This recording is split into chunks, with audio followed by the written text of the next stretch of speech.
नमस्कार दोस्तों, मैं देवानंद यूपीपीसीएस कर्तव्य पथ के चैनल पर आप लोगों का स्वागत करता हूं। देखिए, आज की वीडियो एग्जाम के पॉइंट ऑफ व्यू से बहुत इंपॉर्टेंट है और आज का टॉपिक है India state of forest report 2023। देखिए, आज से नेक्स्ट 2 ईयर तक आप कोई भी एग्जाम देने जाओगे, इस टॉपिक से मिनिमम 2 क्वेश्चंस हर एग्जाम में आते हैं। तो चलिए स्टार्ट करते हैं। ये हैंड रिटन नोट्स हैं, मैं टेलीग्राम पर इसकी PDF अपलोड कर दूंगा, जिसको ज़रूरत है वो वहाँ से डाउनलोड कर लेगा। ठीक है, तो चलिए आज का टॉपिक है India state of forest report 2023। देखिए, ये रिपोर्ट हर 2 साल के बाद आती है, हर 2 साल के बाद रिपोर्ट आती है। इसका मतलब लास्ट ईयर कब आई हुई होगी? 2021 में आई होगी। इस रिपोर्ट को कौन निकालता है? इंपॉर्टेंट पॉइंट है। देखिए, इसका हर पॉइंट इंपॉर्टेंट है, आप बस नोट डाउन करते रहना। तो कौन निकालता है? फॉरेस्ट सर्वे ऑफ इंडिया के द्वारा ये रिपोर्ट निकाली जाती है। अब बात करते हैं फॉरेस्ट सर्वे ऑफ इंडिया का हेडक्वार्टर कहाँ पर है, तो देहरादून में है। ये भी याद रखना है आपको। ठीक है, हर 2 साल के बाद निकाली जाती है। और फर्स्ट टाइम ये रिपोर्ट कब निकाली गई थी? 1987 में निकाली गई थी। और ये कौन से नंबर की रिपोर्ट है? 18th नंबर की रिपोर्ट है। ठीक है, अब एक चीज़ सोचिए कि इसमें क्या रहता है। इस रिपोर्ट में बहुत सारे फॉरेस्ट कवर के बारे में जानकारी रहती है, ट्री कवर के बारे में जानकारी रहती है, कार्बन स्टॉक के बारे में जानकारी रहती है, मैनग्रूव्स के बारे में, स्क्रब्स के बारे में, फॉरेस्ट फायर के बारे में। तो इन सब की जानकारी के लिए हमको क्या सर्वे करना पड़ता है। अब सर्वे के लिए हमको क्या रिक्वायरमेंट होती है? टेक्नोलॉजी की रिक्वायरमेंट होती है। तो इसरो की एक सैटेलाइट है, रिसोर्स सेट सैटेलाइट, इसकी फुल फॉर्म है रिमोट सेंसिंग सैटेलाइट। उसका यूज करके सर्वे किया जाता है और इंडिया में कितना फॉरेस्ट कवर है, ट्री कवर है, उसका अनुमान लगाया जाता है। ठीक है, इसके लिए एक सेंसर यूज होता है, उस सेंसर का नाम भी आप याद रखेंगे, LIS-3। ठीक है, इसकी फुल फॉर्म क्या है? Linear imaging and self scanning sensor 3। ठीक है, LIS-3 याद रखेंगे, रिसोर्स सेट याद रखेंगे। 1987 में फर्स्ट टाइम रिपोर्ट पब्लिश हुई थी। अब देखिए, इसमें ये रिपोर्ट कई सारी चीज़ों के बारे में बताती है, तो उन टर्मिनोलॉजी के बारे में हमको जानना बहुत ज़रूरी है एग्जाम के लिए। तो सबसे पहले एक एक टर्मिनोलॉजी को समझ लेते हैं, क्योंकि देखो आजकल क्या होता है, 1 लाइनर क्वेश्चंस के अलावा मल्टीपल स्टेटमेंट के क्वेश्चंस भी आते हैं। तो हमें बेसिक फंडामेंटल्स का क्लियर होना बहुत ज़रूरी है। तो इसलिए सबसे पहले टर्मिनोलॉजी को समझेंगे, क्या क्या टर्मिनोलॉजी हमारे एग्जाम में आ सकती हैं। तो सबसे पहली टर्मिनोलॉजी है फॉरेस्ट कवर।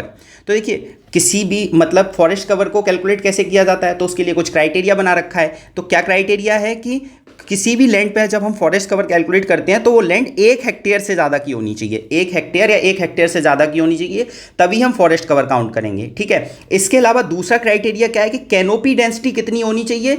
10% या 10% से ज़्यादा होनी चाहिए, तभी वो फॉरेस्ट कवर में काउंट होगा। अब कैनोपी डेंसिटी का मतलब क्या होता है कि मान लो ये पेड़ लगे हुए हैं, जैसे देखो ये पेड़ लगे हुए हैं। ठीक है, तो इनका जो ऊपरी भाग है, इसी को हम क्या बोलते हैं? कैनोपी बोलते हैं। अब देखो ये एक डायग्राम है, ये पेड़ लगे हुए हैं। ठीक है, इसकी कैनोपी देखो बिखरी बिखरी है। ठीक है ना, इसका मतलब यहाँ पे डेंसिटी ज़्यादा होगी कैनोपी की, यहाँ पे डेंसिटी कम होगी। तो अगर डेंसिटी 10% से ज़्यादा है तो हम किस में काउंट कर लेते हैं? फॉरेस्ट कवर में काउंट कर लेते हैं। और दूसरा क्राइटेरिया क्या है कि 1 हेक्टेयर से बड़ी जमीन होनी चाहिए, तभी फॉरेस्ट कवर में काउंट होगा। तो ये इंपॉर्टेंट पॉइंट है, टेक्निकल है, एग्जाम में आ सकता है, याद रखना। ठीक है, अब एक चीज़ समझिए, अगर कैनोपी डेंसिटी 70% से ज़्यादा है तो उस फॉरेस्ट को हम क्या बोलते हैं? वेरी डेंस फॉरेस्ट बोलते हैं। अगर कैनोपी डेंसिटी 40 से 70% के बीच में है तो मॉडरेटली डेंस बोलते हैं। और अगर 10 से 40% के बीच में है तो ओपन फॉरेस्ट बोलते हैं। और अगर लेस देन 10% है तो क्या बोलते हैं? स्क्रब बोलते हैं, झाड़ियाँ बोलते हैं। इतना याद रखेंगे। देखो, इसमें सबसे इंपॉर्टेंट डेटा ये है कि 1 हेक्टेयर से ज़्यादा की लैंड और कैनोपी डेंसिटी 10% से ज़्यादा, तो उसे फॉरेस्ट कवर में काउंट करेंगे। क्लियर? अब अगली टर्मिनोलॉजी क्या है? Recorded forest area. देखिए, इसका मतलब क्या होता है कि गवर्नमेंट के रिकॉर्ड में, गवर्नमेंट के जो रिकॉर्ड होते हैं उसमें कोई फॉरेस्ट काउंट है तो उसे हम क्या बोलते हैं? रिकॉर्डेड फॉरेस्ट एरिया बोलते हैं। जैसे एक एक्ट आया था, कॉलोनियल टाइम्स का एक्ट है, इंडियन फॉरेस्ट एक्ट 1927। इसमें इसकी बात की गई थी और 2 तरह से क्लासिफिकेशन किया गया था रिकॉर्डेड फॉरेस्ट एरिया को, रिजर्व फॉरेस्ट और प्रोटेक्टेड फॉरेस्ट। रिजर्व फॉरेस्ट पे गवर्नमेंट टोटली रेगुलेट करती है, इसमें कोई भी ह्यूमन इंटरवेंशन अलाउ नहीं होता। जो आपके प्रोटेक्टेड फॉरेस्ट होते हैं, इसमें ट्राइब्स वगैरह को मतलब अपने गाय भैंस को चराने की आज़ादी दे दी जाती है। थोड़ा बहुत माइनर फॉरेस्ट प्रोड्यूस आप कलेक्ट कर सकते हो। तो ये होते हैं रिकॉर्डेड फॉरेस्ट एरिया। ठीक है, इसका तीसरी टर्मिनोलॉजी निकल के आती है ट्री कवर। ठीक है, ट्री कवर का मतलब आप ये समझिए, जैसे आपने सुना होगा कि आज प्लांटेशन ड्राइव चल रही है, 500 पेड़ लगाए गए, 100 पेड़ लगाए गए या 10,000 पेड़ लगाए गए। ठीक है, तो क्या होता है कि उसी को हम क्या बोलते हैं? जैसे मान लो ये पूर्वांचल एक्सप्रेसवे है। ठीक है, पूर्वांचल एक्सप्रेसवे के हमने दोनों तरफ पेड़ लगा दिए, तो ये ट्री कवर में काउंट होंगे। बट एक क्राइटेरिया इंपॉर्टेंट है इसमें कि जो एरिया होना चाहिए वो 1 हेक्टेयर से कम होना चाहिए, तभी ट्री कवर में काउंट होगा। मान लो कोई एक सिंगल पेड़ लगा हुआ है, वो भी आपका ट्री कवर में काउंट हो जाएगा। अब वो फॉरेस्ट कवर में काउंट नहीं हुआ, क्योंकि एरिया हमारा क्या है? 1 हेक्टेयर से कम है। और कैनोपी डेंसिटी का तो आपको क्राइटेरिया पता ही है, वो फॉरेस्ट कवर में काउंट होता है। ठीक है, तो ट्री कवर क्या हो गया, tree outside the recorded forest area, और एरिया कितना होना चाहिए 1 हेक्टेयर से कम। इसमें आपका सिंगल ट्री भी ट्री कवर में काउंट हो जाएगा, कई सारे ट्रीज भी ट्री कवर में काउंट हो जाएंगे, जैसा कि मैंने अभी आपको पूर्वांचल एक्सप्रेसवे में समझाया। चलो आप लोगों के लिए क्वेश्चन ये है कि पूर्वांचल एक्सप्रेसवे की लेंथ कितनी है, ये आपको बताना है, ठीक है। अच्छा एक चीज़ देखिए, यूपी का जो 8 ईयर वाला जो वो आया था डॉक्यूमेंट, उसमें कहा गया था यूपी गवर्नमेंट ने 8 सालों में 200 करोड़ के आसपास पेड़ लगाए हैं, तो वो ट्री कवर में काउंट होंगे, क्योंकि एक जगह तो पेड़ लगाए नहीं होंगे, और अगर 1 हेक्टेयर से एरिया कम होगा तो वो सारे ट्री कवर में काउंट होंगे। और इस साल का लक्ष्य 36 करोड़ के आसपास का रखा है, ये भी डेटा आप याद रख सकते हैं, ठीक है। अब देखो ये ब्रॉडर फ्रेमवर्क में मैंने आपको समझाने की कोशिश की है कि क्या फॉरेस्ट कवर होता है, क्या ट्री कवर होता है। ये 3D डायग्राम है, इस तरीके के डायग्राम हमको देखो एग्जाम में भी बनाने होते हैं। पूरे एग्जाम में अगर एक भी डायग्राम ऐसा बना देंगे तो एग्जामिनर इंप्रेस हो जाता है और आपके मार्क्स अच्छे आ जाते हैं, ठीक है। तो ये मेंस में हम जब मेंटरशिप प्रोग्राम स्टार्ट करेंगे तब उसमें ये सारी चीज़ें सीखेंगे। अभी समझ लेते हैं इस टॉपिक को, इंडिया स्टेट फॉरेस्ट रिपोर्ट 2023, ठीक है। अब देखिए मैंने आपको बताया रिकॉर्डेड फॉरेस्ट एरिया, ठीक है, 1 हेक्टेयर से ज़्यादा होना चाहिए। मान लो यहाँ पे पहाड़ वगैरह हैं, ठीक है, और पेड़ लगे हुए हैं बहुत सारे, ठीक है, तो ये और रिकॉर्डेड फॉरेस्ट एरिया है तो इसको हम अलग रखते हैं। इसके अलावा देखिए ये फॉरेस्ट कवर हो गया, यहाँ पे बहुत सारे पेड़ लगे हुए हैं और 1 हेक्टेयर से ज़्यादा का एरिया है तो ये फॉरेस्ट कवर में काउंट हो गया। मान लो ये सिंगल ट्री लगा हुआ है तो ये ट्री कवर में काउंट हो जाएगा। ये 3-4 ट्री लगे हुए हैं पेड़ तो ये ट्री कवर में काउंट हो जाएंगे, क्योंकि 1 हेक्टेयर से कम का एरिया है, ठीक है। ये रोड बनी है, अभी मैंने आपको समझाया था। मान लो यूपी में एक हर्बल रोड प्रोग्राम चल रहा है तो जो ट्री लगाए जा रहे हैं वो सारे ट्री कवर में काउंट होंगे, ठीक है। तो ये हमारा फॉरेस्ट कवर क्लियर हो गया, ट्री कवर क्लियर हो गया। अब कुछ डेटा तैयार करते हैं जो एग्जाम में आता है। तो देखिए इंडिया में फॉरेस्ट कवर कितना है 21.76%, 21.76%। ट्री कवर कितना है इंडिया में 3.41%। दोनों डेटा इंपॉर्टेंट है। फॉरेस्ट कवर याद रखेंगे 21.76%, ट्री कवर कितना है 3.41%, और इसका टोटल करेंगे तो कितना निकल के आता है 25.17%। तो 2023 का कितना हो गया, यहाँ पे देखो इसी डायग्राम में प्लॉट कर लेते हैं। 25.17% कितना हो गया total forest cover. Forest cover और ट्री कवर हमने काउंट कर लिया तो टोटल कितना हो गया 25.17, ठीक है। 2021 का आपको यहाँ पे प्लॉट करना है। और देखिए जब आप इस पीडीएफ को डाउनलोड करोगे टेलीग्राम से, उसका प्रिंट आउट निकालना चीज़ों का, और जो जो चीज़ें मैं आपसे पूछ रहा हूँ वहाँ पे प्लॉट करना, स्कैन करना और टेलीग्राम पे सेंड करना। देखो आप जब तक करोगे नहीं ना, खुद से डायग्राम वगैरह नहीं बनाओगे तो एग्जाम में वो निकलेंगे भी नहीं, ठीक है। इसलिए मैं इन चीज़ों को ब्लैंक रख रहा हूँ, आपको खुद से करना है। या आपके पास अगर टैब वगैरह है तो टैब में मार्क करके पीडीएफ बना के सेंड करना, ठीक है। इतना हो गया। अब देखो स्क्रब यहाँ पे लिख नहीं पाया हूँ, स्क्रब कितना है इंडिया में 1.33%, ठीक है। झाड़ियों की बात कर रहा हूँ। अब देखिए जिससे सबसे ज़्यादा क्वेश्चंस आते हैं उस पर बात करते हैं। अब देखिए सबसे ज़्यादा क्वेश्चंस इन पे आते हैं, लेकिन ऊपर टेक्निकल डिटेल आपको पता होगी तो सारे कॉन्सेप्ट क्लियर होंगे, और मल्टीपल स्टेटमेंट में ऊपर की टेक्निकल डिटेल से क्वेश्चंस आ सकते हैं, क्लियर। तो देखिए एरिया वाइज अगर मैं बात करूँ, ठीक है, फॉरेस्ट कवर सबसे ज़्यादा कहाँ पर है, मध्य प्रदेश में है, फिर अरुणाचल प्रदेश में है, फिर छत्तीसगढ़ में। वेरी वेरी इंपॉर्टेंट, ठीक है। अब जैसे ही मैंने आपको बताया कि आप कुछ भी पढ़ो और अगर वो मैपिंग क्रिएट हो रही है तो आप तुरंत मैप बनाओ। जैसे आपने इंडिया का मैप ये बना लिया, ठीक है, और यहाँ पे एमपी प्लॉट किया फर्स्ट, फिर यहाँ कहीं अरुणाचल लगा दिया, फिर यहाँ छत्तीसगढ़ लगा दिया। तो इस तरीके से आप बना सकते हो, यहाँ एरो लगा देना, यहाँ एरो लगा देना। तो एग्जाम में आप कंफ्यूज नहीं हो गए, अच्छा मैं नीचे से ऊपर गया था फिर नीचे आया था, अच्छा एमपी के बाद अरुणाचल प्रदेश फिर छत्तीसगढ़, ठीक है। तो इसका ये मैप बन गया, बाकी के मैप आप खुद से बनाओगे। तो हमने बात की कि फॉरेस्ट कवर एरिया वाइज सबसे ज़्यादा कहाँ पर है, मध्य प्रदेश। देखो क्वेश्चन आता है, याद रखना, सेकंड अरुणाचल प्रदेश और थर्ड छत्तीसगढ़। अब बात करते हैं फॉरेस्ट और ट्री कवर सबसे ज़्यादा एरिया वाइज। देखो एरिया वाइज कहाँ पर है, तो मध्य प्रदेश में, फिर अरुणाचल प्रदेश में, फिर महाराष्ट्र में। इंपॉर्टेंट है, याद रखना, दो चीज़ें सेम है, तीसरा चेंज हो गया, महाराष्ट्र है। तो फिर मान लो ये इंडिया का मैप बनाया, मध्य प्रदेश, अरुणाचल प्रदेश, लौट के कहाँ आ गए, महाराष्ट्र, ठीक है। तो ये महाराष्ट्र हो गया। अब टोटल ट्री कवर की बात करें, ट्री कवर एरिया वाइज सबसे ज़्यादा कहाँ पर है, महाराष्ट्र में है, फिर राजस्थान में है, फिर यूपी में है। तो देखो ट्री कवर में यूपी थर्ड नंबर पे है, वेरी वेरी इंपॉर्टेंट, इसलिए यहाँ पे स्टार मार्क किया हुआ है। इसको एक बार मैप में अच्छे से प्लॉट करना, ठीक है ना। ट्री कवर में महाराष्ट्र फर्स्ट है, राजस्थान सेकंड है और यूपी थर्ड है, ठीक है। इस तरीके से यहाँ फर्स्ट लिख देना, यहाँ सेकंड, यहाँ थर्ड। थोड़ा सा बड़ा बना लेते हैं एक बार, रुको, ठीक है। Maharashtra first, Rajasthan second, UP third, इस तरीके से ये बन गया आपका फर्स्ट सेकंड थर्ड। इंपॉर्टेंट है, इसको खुद से प्लॉट करना और दिमाग में जब पिक्चर मेमोरी बन जाएगी तो याद हो जाएगा आपको, ठीक है। तो ये हमारा क्लियर हो गया। अब बात करते हैं परसेंटेज वाइज।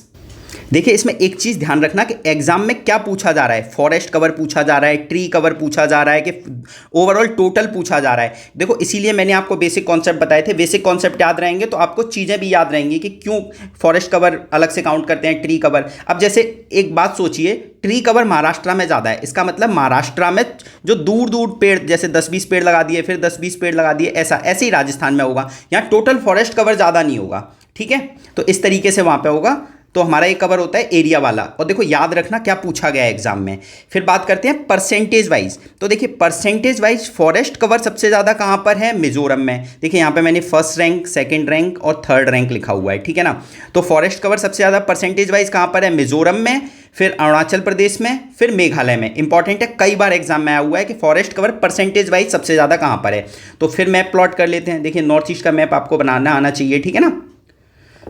तो सबसे पहले हमने प्लॉट किया, ये हमारा मिजोरम हो गया, फिर ये अरुणाचल हो गया, फिर ये मेघालय हो गया। तो देखो कैसे याद करने का तरीका है। सबसे पहले मिजोरम नीचे है, फिर सबसे ऊपर चले गए अरुणाचल, और फिर आ गए मेघालय नीचे, ठीक है। तो ऐसे करके घूम के ऐसे आ गए। तो मिजोरम, अरुणाचल, मेघालय याद रखना इंपॉर्टेंट है फॉरेस्ट कवर। अगर ओवरऑल फॉरेस्ट कवर और ट्री कवर परसेंटेज वाइज बात करूं तो जो परसेंटेज वाइज बात हो रही है ना, तो उस स्टेट के जोग्राफिकल एरिया के कंपैरिजन में बात हो रही है, ठीक है ना। तो जोग्राफिकल एरिया के कंपैरिजन में फॉरेस्ट कवर और ट्री कवर सबसे ज़्यादा कहाँ पर है ओवरऑल मिला के परसेंटेज वाइज, तो मिजोरम में है फर्स्ट, फिर अरुणाचल, फिर मेघालय। तो सेम है दोनों में, तो इसे ज़्यादा मेहनत नहीं करनी पड़ेगी। परसेंटेज वाइज फॉरेस्ट कवर और ट्री कवर का जो आपकी रैंकिंग है वो सेम है, ठीक है। इसके बाद बात करते हैं tree cover. Tree cover percentage wise सबसे ज़्यादा कहाँ पर है, केरल में है, फिर गोवा में है, फिर छत्तीसगढ़ में। इसको एक बार को आप भूल सकते हो, ये ज़्यादा इंपॉर्टेंट नहीं है, बट ऊपर के ये दो सेम है, ये याद रखने हैं। और ऊपर जो मैंने तीनों एरिया वाइज बताए थे ये याद रखने हैं, ठीक है। इसके बाद बात करते हैं कि सबसे ज़्यादा इंक्रीज फॉरेस्ट कवर कहाँ हुआ है। तो देखिए लास्ट ईयर रिपोर्ट मैंने बताया था 2021 में आई थी, उससे कंपैरिजन करें तो फॉरेस्ट कवर सबसे ज़्यादा कहाँ इंक्रीज हुआ है, मिजोरम में इंक्रीज हुआ है। यहाँ पे देखो फॉरेस्ट कवर परसेंटेज वाइज भी ज़्यादा था, और सबसे ज़्यादा इंक्रीज में देखा जाए तो फॉरेस्ट कवर मिजोरम में ही ज़्यादा है। सेकंड नंबर पे कहाँ पर है, गुजरात में है, फिर उड़ीसा में। वेरी वेरी इंपॉर्टेंट, अगर पूछा जाए लास्ट ईयर 2021 से कंपेरिजन करें तो India state of forest report के अकॉर्डिंग फॉरेस्ट कवर सबसे ज़्यादा कहाँ पर है, तो मिजोरम में है, फिर गुजरात में है, फिर उड़ीसा में है। तुरंत मैप बनाना तो चीज़ें याद हो जाएंगी, ठीक है। अगर पूछा जाए सबसे ज़्यादा कमी कहाँ हुई है फॉरेस्ट कवर में लास्ट ईयर से कंपैरिजन करें तो सबसे ज़्यादा मध्य प्रदेश में कमी हुई है, फिर आंध्र प्रदेश में, फिर तेलंगाना में। ये तो असिस्टेंट कमांडेंट में भी पूछा गया है, यूपी पीसीएस में भी पूछा गया है, और भी कई एग्जाम में कई बार पूछा गया है। तो इसको याद रखना कि सबसे ज़्यादा कमी मध्य प्रदेश में, फिर आंध्र प्रदेश में, फिर तेलंगाना में। वेरी वेरी इंपॉर्टेंट, भूलना नहीं है इसे, ठीक है ना। इस पर डबल स्टार मार्क कर लेना और इसको याद करना है, ठीक है। इसके बाद अगर मैं बात करूं फॉरेस्ट कवर ट्री कवर दोनों को मिक्स कर देते हैं तो सबसे ज्यादा इंक्रीज कहां पे हुआ है, छत्तीसगढ़ में। अब देखो सेकंड नंबर पे यूपी है, इसलिए ये भी हमारे लिए इंपॉर्टेंट हो जाता है। तो forest cover and tree cover सबसे ज्यादा इंक्रीज कहां पे हुआ है, छत्तीसगढ़ में, फिर यूपी में, फिर उड़ीसा में। इसके लिए आपको मैप ड्रॉ करके मैं एक बार दिखा देता हूं, क्योंकि एग्जाम में यूपी सेकंड रैंक पे है, आ सकता है। इधर हमने यूपी पढ़ा था थर्ड रैंक पे ट्री कवर के मामले में एरिया में, वो आ सकता है, और ये वाला आ सकता है। तो छत्तीसगढ़ यहाँ हो गया, यहाँ यूपी हो गया, और यहाँ कहीं उड़ीसा हो गया। तो देखिए ये फर्स्ट, ये सेकंड, ये थर्ड, जितनी भी रैंकिंग बताएंगे 8-9 रैंकिंग, आप मैप में 9 छोटे छोटे मैप बना लेना, जैसे मैं बना रहा हूँ इस तरीके से अपने नोट्स बना लेना, तो आपको याद हो जाएगा। इसमें काफ़ी जगह भी है, इस नोट्स में प्रिंट आउट निकाल के बना सकते हैं आप, ठीक है। तो क्या हमने देखा, फॉरेस्ट और ट्री कवर के मामले में मैक्सिमम इंक्रीज कहाँ पे हुआ है, छत्तीसगढ़ में हुआ है। सेकंड नंबर पे उत्तर प्रदेश है, भूलना नहीं है, ठीक है। थर्ड पे उड़ीसा है। पिछले साल सीक्वेंस शायद पॉपुलेशन का सीक्वेंस आया था कि सबसे ज़्यादा पॉपुलेशन कहाँ पर है, फिर सेकंड थर्ड, तो अरेंज करना था क्रोनोलॉजी में। ऐसे ये भी क्वेश्चन आ सकता है कि मैक्सिमम इंक्रीज कहाँ पे हुआ है, ठीक है। तो ये हमारा रैंकिंग खत्म होती है। अब थोड़ी सी डिटेल्स और हैं, उनको और देख लेते हैं, तो आपकी रिपोर्ट होलिस्टिकली कंप्लीट हो जाएगी। देखिए जो नेशनल फॉरेस्ट पॉलिसी है 1988, उसमें यह कहा गया है कि जितना इंडिया का ज्योग्राफिकल एरिया है उसके 33% एरिया में क्या होना चाहिए, फॉरेस्ट होना चाहिए। मतलब 1/3 एरिया में फॉरेस्ट होना चाहिए इंडिया के, ठीक है। तो अगर अभी इस रिपोर्ट के अकॉर्डिंग ये देखा गया कि 19 स्टेट और यूटी यूनियन टेरिटरी ऐसे हैं जहां पे जो फॉरेस्ट एरिया है वो 33% से ज़्यादा है, और 8 स्टेट और यूनियन टेरिटरी ऐसे हैं जहां पे 75% से ज़्यादा फॉरेस्ट एरिया है, ठीक है। तो ये छोटा सा डेटा है, मल्टीपल स्टेटमेंट में क्वेश्चन आ जाएगा, तो आपको ये दोनों स्टेटमेंट बनके क्वेश्चन आ सकता है। और ये फॉरेस्ट पॉलिसी 1988 की है। ऊपर मैंने आपको 1927 का एक एक्ट बताया था, वो दोनों याद रखने हैं, क्योंकि कई बार ये भी डायरेक्ट एक्ट वाले क्वेश्चन हमारे एग्जाम में आ जाते हैं। कौन सा एक्ट था, Indian forest Indian forest act 1927, ठीक है, याद रखेंगे इसको। आगे चलते हैं। देखिए ये जो जगह दी गई है यहाँ पे आप क्या कर सकते हैं, इतने सारे जो मैंने अभी आपको मैप बनाए वो सारे प्लॉट कर लेना और टेलीग्राम से पीडीएफ डाउनलोड कर लेना, ठीक है। टेलीग्राम में कमेंट बॉक्स में पिन कर दूंगा। अब देखिए वर्ल्ड के बारे में भी थोड़ी सी बात की गई है तो वो देख लेते हैं। देखिए वर्ल्ड में फॉरेस्ट में नेट गेन कि किस कंट्री ने सबसे ज़्यादा पेड़ लगाए, तो सबसे ज़्यादा पेड़ किसने लगाए, चाइना ने लगाई फर्स्ट, सेकेंड ऑस्ट्रेलिया ने लगाए, थर्ड नंबर पे अपना प्यारा भारत है। अब देखिए मैंने छोटा सा मैप बनाया है, इसी तरीके से आपको मैप बनाने की आदत डालनी है एग्जाम में। छोटे छोटे मैप जितने बनाओगे, जितने प्यारे प्यारे डायग्राम बनाओगे उतना अच्छा रहता है, ठीक है। प्यारे प्यारे डायग्राम का मतलब ये है कि मैप ज़्यादा, जहाँ पे बड़े मैप की रिक्वायरमेंट है वहाँ बड़े मैप बनाने हैं, जहाँ छोटा मैप बनाना है वहाँ पे छोटे मैप बनाने हैं, ठीक है। अब बात करते हैं कि वर्ल्ड में टॉप 10 कंट्रीज़ के नाम बताओ जहाँ सबसे ज़्यादा फॉरेस्ट है। तो सबसे फर्स्ट पे आता है रशिया, सेकंड पे आता है ब्राज़ील, फिर थर्ड पे आता है कनाडा। अब देखो ये आपके लिए जगह छूटी हुई है, यहाँ पे आपको क्या करना है, वर्ल्ड मैप बनाना है और वहाँ पे रशिया, ब्राज़ील, कनाडा और प्यारा भारत हमारा 10वें नंबर पे आता है फॉरेस्ट एरिया के मामले में, ठीक है। और नेट गेन सबसे ज़्यादा पेड़ किसने लगाए, उसमें इंडिया थर्ड है। अगर ओवरऑल फॉरेस्ट एरिया की बात की जाए तो इंडिया सेकेंड है। तो 2 रैंक याद रखनी है, 3 और 10, जो पूछा जाए उसके अकॉर्डिंग टिक कर देना आप, ठीक है। इसके बाद बात करते हैं मैनग्रूव्स। मैनग्रूव्स क्या होते हैं, देखो दलदली कोस्टल एरिया में जो दलदली एरिया होता है वहाँ पे जो पेड़ पौधे होते हैं उनको हम क्या बोलते हैं, मैनग्रूव्स बोलते हैं, ठीक है ना। अब इंडिया में मैनग्रूव्स कितने हैं, 0.15% है और इनमें कमी दर्ज की गई है। मतलब लास्ट ईयर से कंपैरिजन किया जाए तो मैनग्रूव्स का जो नंबर्स है परसेंटेज वाइज हमारे यहाँ कम हुआ है, ठीक है। सबसे ज़्यादा कहाँ पर है, वेस्ट बंगाल में है। कितने परसेंट है, 42% टोटल मैनग्रूव्स इंडिया के वेस्ट बंगाल में मिल जाते हैं। यहाँ पे लास्ट वाली वीडियो में मैंने आपको बताया था सुंदरी ट्री के बारे में। चलो आप कमेंट करके बताना सुंदरी ट्री किसके लिए जाना जाता है, ठीक है। सेकेंड नंबर पर गुजरात है, थर्ड नंबर पर अंडमान निकोबार है। तो ये भी सीक्वेंस याद रख लेना कि वेस्ट बंगाल फर्स्ट है मैनग्रूव्स के मामले में, गुजरात सेकंड है, अंडमान निकोबार थर्ड है। फिर आपको मैप बना लेना है कि वेस्ट बंगाल ये रहा, गुजरात ये रहा, फिर अंडमान निकोबार ये रहा, यहाँ आ गए, ठीक है। अब आप लोगों के लिए लास्ट ईयर जो क्वेश्चन पूछा था मिस्टी स्कीम किससे रिलेटेड है, ठीक है। इसके अलावा मैनग्रूव्स फॉर अलायंस से क्वेश्चन पूछा था मैंने आपसे। आप लोगों ने अगर लास्ट की वीडियो सुनी होगी तो उसमें काफ़ी अच्छे अच्छे क्वेश्चंस पूछे थे मैंने आपसे। आप लोगों ने बहुत कम कमेंट किए हैं, कोशिश करो जो जो क्वेश्चंस आपसे पूछे जाएं वो आपको बताने हैं, ठीक है। इसके बाद बात करते हैं, देखो यहाँ पे मैंने नोट करके एक चीज़ लिखी हुई है, ये इंपॉर्टेंट है, याद रखना। जब आप फॉरेस्ट रिपोर्ट पढ़ोगे तो उसमें आपको मिलेगा कि फिश बोन स्ट्रक्चर क्या होता है। तो मैनग्रूव्स के प्लांटेशन के लिए फिश बोन स्ट्रक्चर यूज किया जाता है। इसमें क्या होता है, जैसे फिश को आपने देखा होगा, फिश में इस तरीके से कांटे होते हैं, तो इसी तरीके से मैनग्रूव्स को उगाया जाता है। तो इसलिए इसको हम क्या बोल देते हैं, फिश बोन स्ट्रक्चर। अगर एग्जाम में आ जाए कि फिश बोन स्ट्रक्चर किससे रिलेटेड है तो मैनग्रूव प्लांटेशन से रिलेटेड है, ठीक है। इसके बाद नॉर्थ ईस्ट के बारे में थोड़ी सी बात की गई है रिपोर्ट में, तो बस 2 फैक्ट याद रखेंगे कि ओवरऑल जो जोग्राफिकल लैंड है इंडिया की और नॉर्थ ईस्ट की, तो नॉर्थ ईस्ट की जोग्राफिकल लैंड कितनी है, ओवरऑल इंडिया के लैंड की 8% लैंड है, ठीक है। और नॉर्थ ईस्ट के 67% एरिया में क्या है, फॉरेस्ट है। ये दोनों डेटा आप याद रखेंगे, 8% लैंड है नॉर्थ ईस्ट की और 67% एरिया में फॉरेस्ट है। कभी भी मेंस में कोई भी क्वेश्चन आए नॉर्थ ईस्ट पे तो ये दोनों डेटा आप कहीं भी यूज कर सकते हो, ठीक है। इसके बाद बात करते हैं फॉरेस्ट फायर। अब देखो फॉरेस्ट फायर सबसे ज़्यादा कहाँ लगती है, तो आप केवल फर्स्ट याद रख लीजिए, उत्तराखंड में लगती है।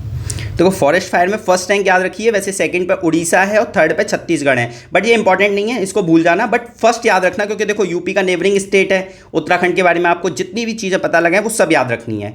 अब देखो उत्तर प्रदेश के बारे में भी थोड़ा सा जान लेते हैं इस फॉरेस्ट रिपोर्ट में। तो देखिए इसके बारे में हर स्टेट की स्पेसिफिक डिटेल्स दी गई हैं। हम यूपी के एग्जाम की तैयारी कर रहे हैं तो यूपी के बारे में अच्छे से जान लेते हैं। तो यूपी में रिकॉर्डेड फॉरेस्ट एरिया कितना है, 7.24% है। फॉरेस्ट कवर कितना है, 6.24% है। ट्री कवर कितना है, 3.72% है। तो टोटल कितना हो गया, 9.96%। ये वाला डेटा एक आपको याद रखना है, 9.96% और 6.24%। ये दोनों डेटा आपको याद रखने हैं, एग्जाम में पूछा जाता है, ठीक है। तो फॉरेस्ट कवर यूपी में 6.24%। अब कैसे याद रखोगे, 6.24 को 24 को जोड़ो तो 6 आ गया, यहाँ पे 6 लिखा हुआ है, ठीक है। और 9.96 याद रखना है। अब मैं आपसे एक चीज़ पूछता हूँ, लास्ट ईयर से कंपेरिजन करना और यहाँ पे एक डायग्राम बनाना, ठीक है, साफ सा बनाना। एक बार आपको बना के दिखाता हूँ। आपको लास्ट ईयर का डेटा आपको खुद से लिखना है कि यूपी में लास्ट ईयर कितना फॉरेस्ट था, ठीक है, और इस साल कितना है, और अभी हमारा टारगेट क्या है। हमारा टारगेट है 15% का, 9.96% फॉरेस्ट और ट्री कवर मिला के है, और लास्ट ईयर कितना था ये आपको बताना है, ठीक है। ये हमारा डायग्राम तैयार हो गया। आगे चलते हैं। अब देखो ये डेटा भी आपको याद रख लेना है कि फॉरेस्ट कवर कितना इंक्रीज हुआ है इंडिया में, उत्तर प्रदेश में 118.43 किलोमीटर स्क्वायर। ये लास्ट ईयर की रिपोर्ट से कंपैरिजन कर रहे हैं, तो इतना इंक्रीज हुआ है। ये डेटा भी याद रखना क्योंकि आजकल देखा जा रहा है कि यूपी में भी मल्टीपल स्टेटमेंट क्वेश्चन आने लगे हैं। तो हम कोई भी छोटे से छोटा फैक्ट यूपी का इग्नोर नहीं करेंगे जो एग्जाम में आ सकता है। इसके अलावा यूपी में स्क्रब कितने हैं, लेस देन 1%, 0.27%, मतलब झाड़ियों की बात हो रही है। अब देखिए ये क्वेश्चन है, यहाँ से क्वेश्चन आ जाते हैं। तो देखिए यूपी में फॉरेस्ट कवर की बात हो रही है एरिया वाइज, एक है मैक्सिमम, एक है मिनिमम। मैक्सिमम मैंने प्लॉट कर रखा है, मिनिमम आपको खुद से प्लॉट करना है। देखिए मैक्सिमम सबसे ज़्यादा कहाँ पर है, फॉरेस्ट कवर, ठीक है, सोनभद्र। देखिए फॉरेस्ट कवर, ट्री कवर, बार बार टर्म्स आ रही हैं, तो शुरू में जो बताया गया उसको ध्यान से सुनना, नोट डाउन करना, इंटरलाइज करना, फिर आगे वीडियो सुनना, क्योंकि आप फिर कंफ्यूज नहीं होगे, ठीक है। तो फॉरेस्ट कवर सबसे ज़्यादा सोनभद्र में है, सेकंड नंबर पे लखीमपुर खीरी में है, थर्ड नंबर पे मिर्ज़ापुर में है। तो खुद सोच के देखिए, जहाँ पे फॉरेस्ट होगा वहीं पे फॉरेस्ट कवर ज़्यादा होगा। तो सोनभद्र फॉरेस्ट ट्राइबल बेल्ट है, लखीमपुर खीरी में भी उत्तराई बेल्ट में बहुत सारे फॉरेस्ट हैं, ठीक है। चलो यहाँ पे एक चीज़ और बताना, यूपी में कौन सा नेशनल पार्क है उसका नाम बताना, ठीक है आपको। आगे चलते हैं। अब देखिए फॉरेस्ट कवर में मिनिमम सबसे ज़्यादा कहाँ पर है, तो संत रविदास नगर, इसको भदोही भी बोलते हैं। फिर सेकंड नंबर पे मऊ, थर्ड नंबर पे संभल। ये तीनों आपको प्लॉट करने हैं। देखिए आप जब जब वीडियो सुनो, जो जो चीज़ें आपसे पूछी जाएं उसको फॉलो करना। आप क्या करना, इसको प्लॉट करना और टेलीग्राम पर जो ग्रुप डिस्कशन वाला ग्रुप है वहाँ पर आपको अपलोड करना है, ठीक है, कि हाँ भी मैंने अच्छे से वीडियो सुनी है और प्लॉट किया। तो देखो अभी आप अगर मेहनत करोगे ना तो एग्जाम में आप ऑटोमेटिकली रिप्रोड्यूस कर ले जाओगे ना, आपका प्रीलिम्स में क्वेश्चन गलत होगा और मेंस में तो आपको फायदा होगा ही होगा, ठीक है। आगे चलते हैं। अब देखो percentage wise forest cover UP में सबसे ज़्यादा कहाँ पर है, तो कुछ सोच के देखिए, ट्राइबल बेल्ट में सोनभद्र। परसेंटेज वाइज पूछा जा रहा है तो सेकंड नंबर पर चंदौली आ जाता है, थर्ड नंबर पर श्रावस्ती आ जाता है, ठीक है। अब यहाँ पे क्या करना है, आपको खुद यूपी का मैप प्लॉट करना है। मैं आपको मैप बना दे रहा हूँ, खुद से आपको क्या करना है कि यूपी का मैप बनाना है और in percentage wise forest cover सबसे ज़्यादा कहाँ पर है, सोनभद्र, चंदौली और श्रावस्ती, इनको आपको मैप पे प्लॉट करना है, ठीक है। और कोशिश करना कैपिटल हमेशा दिखाना। देखो किसी भी स्टेट का मैप बनाओ या इंडिया का मैप बनाओ तो कैपिटल हमेशा दिखाओ, ठीक है। लखनऊ कैपिटल है उसे दिखा दो। इसका minimum forest area percentage wise Sambhal में, संत रविदास नगर मतलब भदोही। तो देखो यहाँ पे आपका भदोही फिर आ गया, एक मिनट, देखो मिनिमम फॉरेस्ट एरिया संत रविदास नगर, सबसे कम फॉरेस्ट एरिया वाइज कम था यहाँ पे, और परसेंटेज वाइज सेकंड नंबर पे, याद रखना। तो फर्स्ट पे संभल है मिनिमम में, सेकंड पे भदोही है, थर्ड पे मैनपुरी है, ठीक है। तो आपको यहाँ पे फिर ये जगह है, इसको प्लॉट करना अच्छे से और जो जो क्वेश्चन पूछे गए हैं उसको बताना। एक चीज़ और आपको बता दे रहा हूँ कि अगर कॉन्स्टिट्यूशन में हमारे फॉरेस्ट से रिलेटेड क्या क्या चीज़ें हैं, तो देखिए आर्टिकल 48A है, ठीक है ना, और दूसरा क्या है, आर्टिकल 51AG है। और आपको ये पता होगा जो फॉरेस्ट है वो हमारा कनकरेंट लिस्ट में आता है। किस में आता है, कनकरेंट लिस्ट में। अब आप लोगों के लिए फिर एक क्वेश्चन है कि कौन से अमेंडमेंट से फॉरेस्ट को कनकरेंट लिस्ट में डाला गया था, ठीक है। तो ये कॉन्स्टिट्यूशनल चीज़ें हमें याद रखनी चाहिए। और एक केस भी है MC मेहता केस, फॉरेस्ट को कंजर्वेशन से रिलेटेड। और रिसेंटली अभी एक केस और आया था, ग्रेट इंडियन बस्टर्ड केस, इसका नाम आप लोग कमेंट करके बताएंगे। ये भी हमारा मतलब एनवायरनमेंट से रिलेटेड था, ठीक है। तो ये कॉन्स्टिट्यूशनल चीज़ें थी फॉरेस्ट से रिलेटेड, ये भी आपको याद रखनी है। और इसको मैं, इस PDF को मैं टेलीग्राम ग्रुप पर डाल दूंगा, आप वहाँ से डाउनलोड कर लेना, ठीक है। चलिए, thank you so much, all the best, ध्यान रखना।